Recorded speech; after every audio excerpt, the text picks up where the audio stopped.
Greg, Mack, what was Prince like? Prince used to come to my birthday. Every time I'd have a birthday party, Prince would come. He would never speak to me. Um, I would usually be on stage saying whatever, and I'd say, "Thank you, Prince, for coming." But by the time I would try and get over to the table to thank him, he'd be gone. But his bodyguard, who's a good friend of mine named Coco, he would tell me what Prince would say. That's Uh, he, crazy. he said, Prince really likes you, blah, blah, blah. I used to get Prince's music before anybody in the world because I had a friend at Warner Brothers Record, attorney friend, Dan Stewart. And so Dan was working at Warner at the time. So he would actually get me the acetate. For those of you that don't know, that's what they press the vinyl with. I would have the acetate before anybody in the world, and I cart them up. We'd put them on a cart. Back then, that's what we Oh my played. gosh. And you would think Prince would send me a cease and desist, but he actually kind of knew where I was getting it, and he kind of liked it.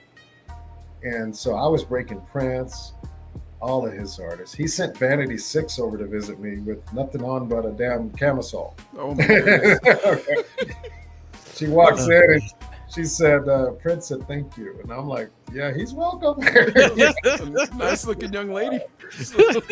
Vanity and I became very good friends. I spoke to her right before she passed, and she was preaching. She was a preacher, and she had given her life to the Lord. God bless her. That's good. Wow, great. Yeah. But this story about Prince is like you couldn't write a better story about Prince, that like he was an admirer of yours and then spoke to you through a different person. Like you couldn't write that. Yeah. You know what I mean?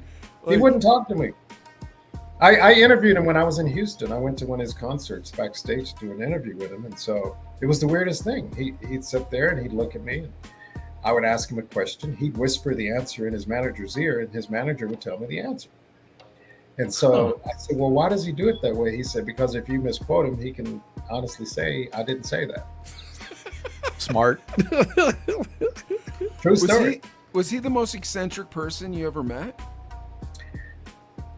Ooh, man, this business, the record business is a very dirty business. I was actually an artist, doing compilation albums on MCA Records in Motown.